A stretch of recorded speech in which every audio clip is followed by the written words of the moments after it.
তপশিলি জাতি কল্যাণ দপ্তরের মন্ত্রীর হাত ধরে 11 মাস আগে উদ্বোধন হওয়া 50 শয্যা বিশিষ্ট এসসি গার্লস হোস্টেলে চালু করা গেল না আজও। সাবরুম মহকুমার থাইবুং একটি তপশিলি জাতি অধ্যুষিত গ্রাম। সেখানকার তপশিলি জাতিভুক্ত ছাত্রদের পড়াশোনার সুবিধার্থে নম্বর 1 হরিয়ানা হাই স্কুলে 50 শয্যা বিশিষ্ট একটি হোস্টেল নির্মাণ করা হয়। হোস্টেলটি রাজ্যের তপশিলি কল্যাণ দপ্তরের মন্ত্রী সুধাংশু দাসের হাত ধরে 2024 সালের 22 জুন উদ্বোধন হয়ে গেলেও এখনও পর্যন্ত চালু যায়নি।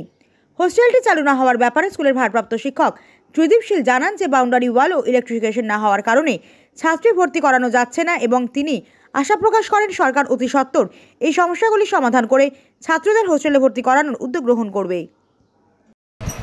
আমি ত্রিদীপ শীল, নঙ্গন হরিয়ানা উচ্চ বিদ্যালয়ের ভারপ্রাপ্ত শিক্ষক। আমাদের স্কুলে একটা এসসি গার্লস হোস্টেল হয়েছে, সেটা গত 2024-26 জুন তারিখে উদ্বোধন হয়েছে। মাননীয় SC welfare minister Sudhanshu Das মহাশয় উপস্থিত ছিলেন। এই বছর আমরা এখনও ছাত্র ভর্তি করাইনি হোস্টেলে, কারণ আমাদের এখনও বাউন্ডারি ওয়ালটা হয়নি এবং ইলেকট্রিক এখনও লাইন দেওয়া হয়নি। সেই জন্য আমরা এমনি অন্যান্য বাসনপত্র বা ব্যাটারি অন্যান্য সরঞ্জাম চলে এসেছে, সেগুলো আমরা যথারীতি হোস্টেলে রেখেছি।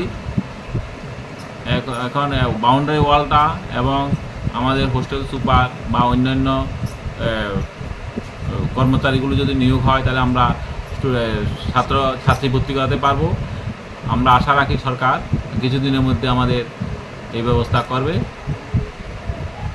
আমরা